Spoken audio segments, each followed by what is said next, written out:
Hello, कैसे आप लोग। मैं उपेंद्र सिंह और आप हैं मेरे यूट्यूब चैनल पे। पिछले वीडियो में हमने यह जानने और समझने की कोशिश की थी कि पॉलिटिक्स के बारे में आम आदमी की अवधारणा क्या है, यानी कॉमन मैन जब पॉलिटिक्स के बारे में सोचता है या इस शब्दावली का प्रयोग करता है तो उसके दिमाग में कैसी इमेज आती है। और हमने ये समझने और समझाने की कोशिश की कि आम आदमी जब आज के डेट में पॉलिटिक्स के बारे में सोचता है तो वह उसे एक डर्टी गेम के रूप में लेता है और उसकी जो सोच होती है वह बड़ी नकारात्मकता से भरी होती है। लेकिन यही बात जो क्लासिकल नोशन है या प्लेटो और अरस्तु के समय यूनान में राजनीति के संबंध में जो विचार डेवलप हुए वह इससे बिल्कुल अलग हैं। तो आज हम देखेंगे कि क्लासिकल नोशन क्या है, यानी चिरसम्मत अवधारणा क्या है पॉलिटिक्स की, या इसे आप प्राचीन अवधारणा भी कह सकते हैं। तो पहली चीज़ आप लिखेंगे और आप हेडिंग तो कम से कम लिख दीजिए, जिसमें आप कह सकते हैं कि राजनीति का जो प्लेटो और अरस्तु के समय यानी आज से 2500 साल पहले जिस राजनीति का विकास हुआ उसके बारे में आप कह सकते हैं कि राजनीति का जो संबंध है, मूल संबंध है, वह किससे है? वह राज्य से है, राज्य से है। और जब आप ये कहेंगे क्लासिकल नोशन के बारे में तो उसका एक कारण आपके पास, आप कुछ भी कहते हैं ना तो उसका एक कारण आपके पास होना चाहिए।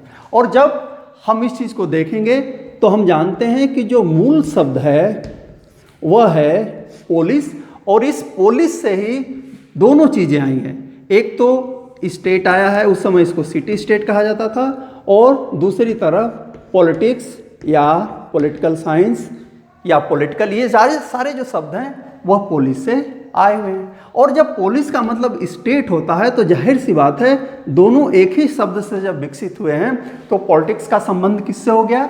राज्य से हो गया। इसका मतलब राज्य से जुड़ी हुई जो समस्त गतिविधियां हैं वे पॉलिटिक्स के दायरे में आती हैं। और एक चीज़ यहाँ ये भी ध्यान दीजिए कि प्लेटो और अरस्तु के लिए जो स्टेट है वही एक प्रकार से सोसाइटी है। समाज और राज्य में उन्होंने अंतर नहीं किया, और यह अंतर इस संदर्भ में नहीं किया कि यदि स्टेट नहीं होगा तो लोग तो होंगे लेकिन वह एक सभ्य समाज नहीं होगा। तो पहली चीज़ हम क्या पढ़ रहे हैं? पहली चीज़ ये पढ़ रहे हैं कि जो पॉलिटिक्स है ये डायरेक्टली रिलेटेड है राज्य से, और राज्य यहाँ समाज के समतुल्य है। राज्य के बिना समाज नहीं हो सकता। दूसरी बात जो उन्होंने कही, उन्होंने ये कहा, अरस्तु ने स्पेशली, कि जो राजनीति है, राजनीति सद्जीवन की प्राप्ति का मार्ग है, माध्यम है। किसको कहता है? Good life. ये बड़ी इंटरेस्टिंग चीज़ है। आज हम ये सोचते हैं, और पिछले वीडियो में मैंने बताया था कि कैसे एक आम आदमी अपने बच्चों को पॉलिटिक्स में जाने से रोकता है कि इस तरफ मत जाओ। लेकिन अरस्तु क्या कह रहा है? अरस्तु ये कह रहा है कि व्यक्ति का जो अंतिम लक्ष्य है वह है गुड लाइफ। लाइफ नहीं, गुड लाइफ, जीवन नहीं, सद्जीवन। जीवन तो वनस्पतियां भी जीती हैं, पेड़ भी जन्म लेता है, बढ़ता है, फल और फूल देता है और एक दिन मर जाता है। जानवर भी जन्म लेते हैं, बढ़ते हैं, बच्चे देते हैं और एक दिन मर जाते हैं। वैसा जीवन नहीं, वो कहता है कि गुड जीवन, गुड लाइफ। और यह गुड लाइफ क्या है? उसके अनुसार यह आत्मनिर्भरता का जीवन होता है, जो नैतिक दृष्टि से आत्मनिर्भर है, आर्थिक दृष्टि से आत्मनिर्भर है और बौद्धिक दृष्टि से आत्मनिर्भर है। उसको वह कहता है कि वो कैसी लाइफ जी रहा है? गुड लाइफ जी रहा है। लेकिन जब आप कहते हैं कि राजनीति सजीवन की प्राप्ति का एक मार्ग है, तो अरस्तु कहता है कि यह जो गुड लाइफ है और जो व्यक्ति का अंतिम उद्देश्य है, यह गुड लाइफ प्राप्त होगी किससे? स्टेट के माध्यम से। यानी जो इंडिविजुअल है, मैन है, वह गुड लाइफ की प्राप्ति राज्य से ही कर सकता है। और अरस्तु तो यहाँ तक कहता है कि स्टेट जो है व्यक्ति से भी पहले है, और उसकी इंपॉर्टेंस को बताने के लिए वह कहता है कि यदि कोई व्यक्ति ऐसा है जो दावा करता है कि उसे राज्य की जरूरत नहीं है या राज्य के बिना वह रह सकता है, तो कहता है कि या तो वह देवता होगा या पशु होगा। यदि वह इंसान है तो उसे राज्य की जरूरत जरूर पड़ेगी। तो इसका मतलब ये हुआ कि अरस्तु ये सोचता है कि राज्य की गतिविधियों में भाग लेकर के व्यक्ति अपने अच्छे जीवन की प्राप्ति करता है। राज्य सजीवन के मार्ग को प्रशस्त करता है और उसकी जितनी भी गतिविधियां हैं वह किस में आती हैं? राजनीति के क्षेत्र में आती हैं। जो तीसरी बात आप कहेंगे क्लासिकल नोशन के बारे में, तो ये अरस्तु का ही मूल रूप से मैं उसको बेस बनाकर चल रहा हूं। वह कहता है कि राजनीति सर्वोच्च विज्ञान है, सर्वोच्च विज्ञान है, जिसको अंग्रेजी में वो कहता है मास्टर साइंस, मास्टर साइंस, सर्वोच्च विज्ञान है। अब ये तो स्टेटमेंट हो गया ना। एक पॉलिटिकल साइंस के एक विद्यार्थी के नाते आपको ये समझने की कोशिश करनी चाहिए, और मैं उस चीज़ को समझाने की कोशिश करूं कि जब वो मास्टर साइंस कहता है पॉलिटिक्स को, तो क्यों कहता है। इसके दो कारण हैं। पहली बात तो यह कि अरस्तु के चिंतन में राज्य से बड़ा कोई संगठन नहीं है। राज्य बनता है गांव से, गांव बनता है परिवार से, और परिवार बनता है व्यक्तियों से। तो आप उल्टा चलें तो आप कह सकते हैं कि सबसे छोटी इकाई संगठन के रूप में परिवार है, फैमिली है, उसके बाद विलेज है, गांव है, और उसके बाद राज्य है। राज्य से ऊपर कोई संस्था प्लेटो और अरस्तु के चिंतन में नहीं थी। और राजनीति किससे जुड़ी हुई है? इस सर्वोच्च संस्था से जुड़ी हुई है। तो पॉलिटिक्स क्या हो गई? जैसे राज्य सर्वोच्च है वैसे ही राजनीति भी सर्वोच्च होगी। तो कहता है कि यह सर्वोच्च विज्ञान है। और दूसरी चीज इसलिए कि वह कहता है कि व्यक्ति की जो नियत है, डेस्टिनी है, वह राजनीति के माध्यम से राज्य में ही प्राप्त होती है। राज्य ही सारी चीजों को कंट्रोल करता है। इसको ऐसे समझिए कि जब अरस्तु ये कहता है, आप सहमत हो या ना हो, हमें तो उस नोशन को पढ़ना है, उस अवधारणा को पढ़ना है। जब अरस्तु ये कहता है कि अंतिम लक्ष्य हमारा, जैसे हम कहते हैं ना कि भारतीय लोग कहते हैं कि हमारा अंतिम लक्ष्य क्या है? मोक्ष है, अर्थ धर्म काम और मोक्ष। वह कहता है कि गुड लाइफ है, और यह गुड लाइफ की प्राप्ति कहाँ होगी? राज्य के माध्यम से होगी।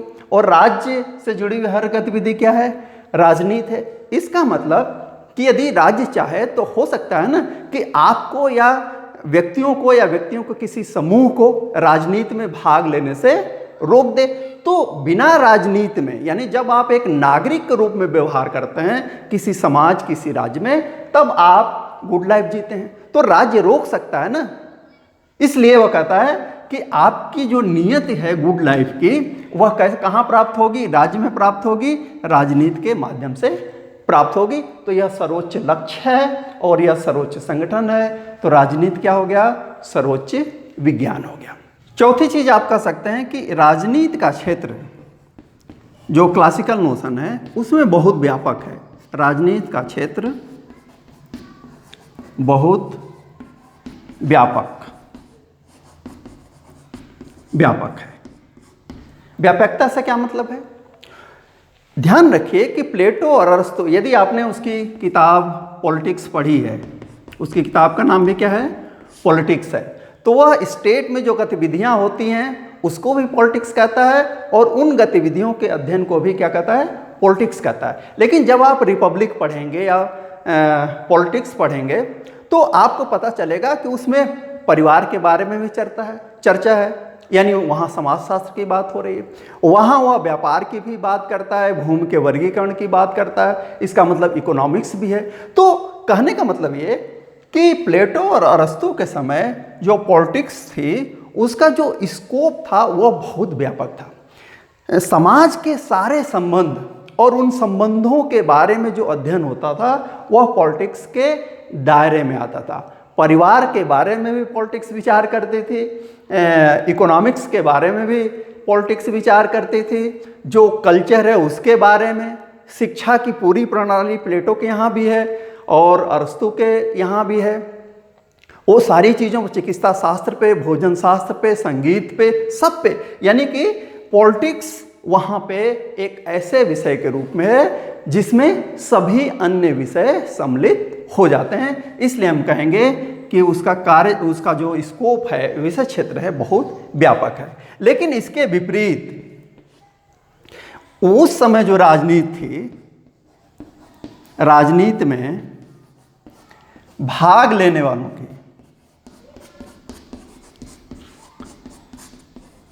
की संख्या अत्यंत सीमित, बहुत सीमित।